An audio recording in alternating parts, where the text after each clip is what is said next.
주님께서 여러분과 함께 또한 사제의 영과 함께 요한이 전한 거룩한 복음입니다. 주님 영광 받으소서. 그때 예수님께서 제자들에게 말씀하셨다.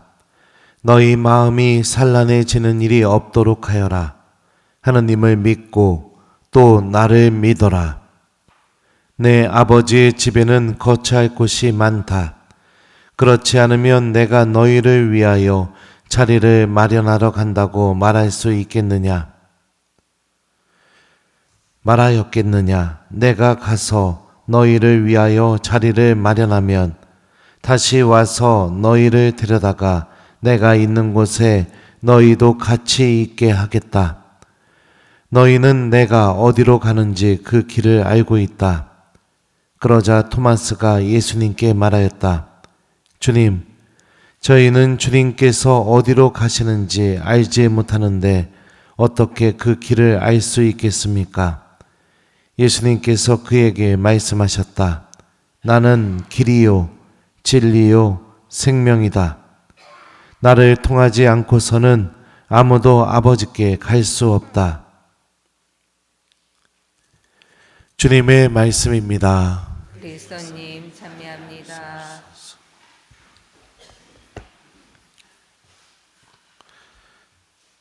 오소서 성령님.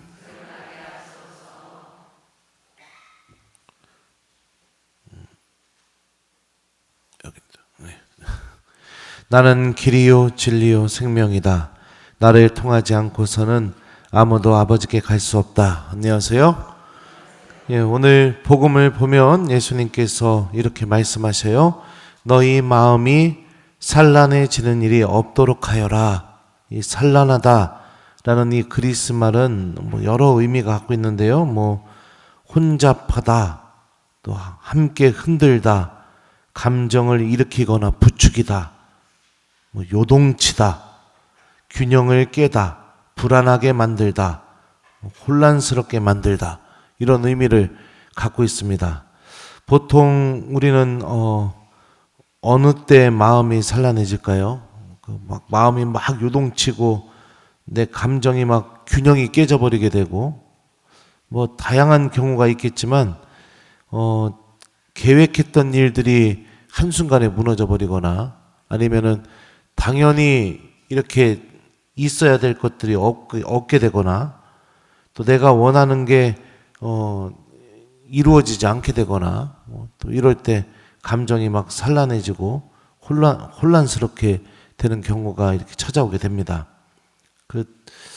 좀 한 2주인가 3주 정도 지났었던 얘기인데 저 밑에 남쪽에 가서 저녁 때 특강을 하고 그리고서 이제 마지막 막차를 타고선 이제 본당으로 돌아오면 되는데 운전을 봉사해 주었던 자매님이 이제 저를 역까지 이렇게 데려다 주시게 됐어요. 근데 제가 내비를 찍어 보니까 천천히 가도 기차 출발 15분 전에 역에 도착하게 돼 있더라고요. 그래서 마음이 참 편안했었는데 이 자매님이 내비 방향과는 정반대 방향으로 막 운전하기 시작한 거예요. 제 마음이 어땠을까요? 1번 편안하니 행복해졌다. 2번 막 산란해지기 시작했다. 예? 예, 그렇죠. 막 산란해지기 시작했어요. 근데 막 제가 이제 얘기를 했죠. 자매님, 우리 내비가 알려주는 길과는 정반대로 가고 있습니다. 그랬더니 그 자매님이 저한테 그러는 거예요. 신부님요, 걱정 마이소. 내가 막 여기서 택배 기사입니다. 길 다 압니다. 막 이러는 거예요. 그래가지고 그래요? 이러고 있었죠. 그런데 또 계속 가는데 보니까 계속 내비랑 정반대로 계속 가는 거예요. 네. 그러다가 제가 중간에 그 얘기를 했어요. 자매님, 우리 계속 내비 반대 방향으로 가고 있고 이러다가 기차 못 탈 것 같아요. 그랬더니 그 자매님이 그 순간부터 아무 대답도 안 하는 거예요. 네. 그리고 어떻게 됐을까요? 기차 놓쳤슈. 예? 놓쳤슈. 그냥 기차 떠나고 나서 5분 뒤인가 도착했어요. 그러니까 그 밤에 이제 너무너무 이제 환장하겠는 거죠. 예. 그냥 내비가 알려주는 대로만 갔으면 15분 전에 도착해서 예. 뭐 화장실도 갔다 오고 뭐 편안하게 기차 타고 사제관에 와서 편안하게 잘 텐데. 예. 근데 그 순간부터 더 막 마음이 유동치는 겁니다. 큰일 났다. 이거 어떻게 해야 되나? 여기서 뭐 방을 잡아야 되나? 어디로 가야 되나? 내가 환장하겠네. 난 진짜 환장하겠네. 근데 또 그 자매님은 미안해가지고 아이고야 어쩐대요 하는데 내가 거기서 막 화도 못 내겠고 막 그냥 콕 참아요. 괜찮아요. 그래서 그 자매님 보내고 나서 할 수 없이 임신부님한테 전화를 했습니다. 왜냐하면은 거기서 표를 구해보니까 그 기차가 대전까지 가는 기차가 있어요. 막차가 거기서 출발해서. 그래서 혹시라도 임신부님한테 전화하면 뭔가 묘한 수가 있지 않을까. 그랬더니 전화했더니 임신부님도 대전에 있는 동창내에 있대요. 그래서 형 그러면은 나 거기로 가면 되지? 그랬더니 저한테 뭐라고 한지 알아요? 야 여기서는 내가 자야 되니까 너 딴 데로 가. 믿었던 사람까지. 예. 그리고 나서 어떻게 해야 되나 그 또 동창 신부 한 명이 더 있거든요. 근데 거기는 저랑 뭐 그렇게 막 엄청 친하고 그런 형이 아니에요. 그냥 물론 뭐 동창이니까 친하긴 하지만 가깝게 지냈던 동창이 아닙니다. 그래서 임신부님이 딴 데로 가라고 막 그래가지고선 예. 그 형한테 전화했어요. 그래서 형, 나 여기 마산인데 기차를 놓쳤어. 여기서 갈 수 있는 기차가 대전까지밖에 없는데 어떡하지? 밤 12시 반에 도착한대. 그랬더니 그 신부님이 저한테 그러는 거예요. 제도가 아무 걱정하지 말고 와. 내가 잠자리 펴놓게. 예, 그리고 난 뒤에 그 전화를 끊고 나니까 마음이 또 편안해지는 겁니다. 예. 그리고 실제로 이제 대전역에 도착해서 택시 타고 그 신부님 본당 가서 거기서 이렇게 잤어요. 아침에 일어나니까 그 무뚝뚝했던 그 형이 저기 뭐예요. 아침도 다 준비해 놓고, 예. 그리고선 밥 먹고, 예. 저 역까지 또 대전역까지 아침에 이렇게 태워다 줬었습니다. 우리들의 삶도 마찬가지예요, 여러분들. 내가 갈 곳이 정해져 있고, 쉴 곳이 정해져 있고, 내가 편안함을 누릴 곳이 정해져 있으면 우리 마음이 절대로 산란하지 않습니다. 우리가 신앙생활을 하면서 내가 마음이 산란해지는 이유가 뭐냐면 내가 하느님께로 갈 사람이라는 걸 잊어버렸기 때문에 산란해지기 시작하는 거예요. 우리는 세례받을 때 여러분들 다 하느님한테 버스표를 한 장씩 받았어요. 기차표를 한 장씩 받았어요. 요즘은 기차 타려면 여러분들 다 이거 휴대폰으로 하잖아요. 근데 옛날에는 어떻게 했어요? 역전 가서 사가지고 그 기차표 딱 들고 있으면 타기 전에 영무원이 어떡합니까? 서가지고 기차표 하나하나 자꾸 이렇게 빵꾸 뚫어줬잖아요. 그리워 안 그리워? 예. 그죠? 근데 나는 그 기차표가 있는 줄 알았는데 막상 기차 타려고 보니까 표가 없어요. 그럼 어떻게 돼요? 그것만큼 환장할 일이 없죠. 근데 우리 모두 다 하느님이 세례 받을 때 천국 가는 기차표 줬다는 겁니다. 그리고 그 기차표는 내가 주님 말씀 듣고 기도하고 신앙생활 열심히 할 때 내 마음 안에 고이고이 간직돼요. 근데 내가 하느님을 잃어버리고 신앙생활도 제대로 안 하고 기도도 사라지고 주님 말씀 듣는 것도 사라지게 되면 기차표는 분명히 내 안에 있는데 어떻게 돼요? 내가 그거를 어디다 뒀는지 모르는 거예요. 아무리 찾아도 나오지가 않는 거예요. 네 기차표가 어디에 있나? 천국 가는 기차표가. 나는 길이요 진리요 생명이다. 나를 통하지 않고서는 아무도 아버지께 갈 수 없다. 그 기차표가 바로 예수님입니다. 예수님을 통하지 않고서는 아무도 우리 하느님께로 갈 수가 없습니다. 예수님을 통하지 않고서는 아무도 하느님 나라로 향하는 길로 나설 수가 없어요. 주님께서 말씀하시죠. 하느님을 믿고 또 나를 믿어라.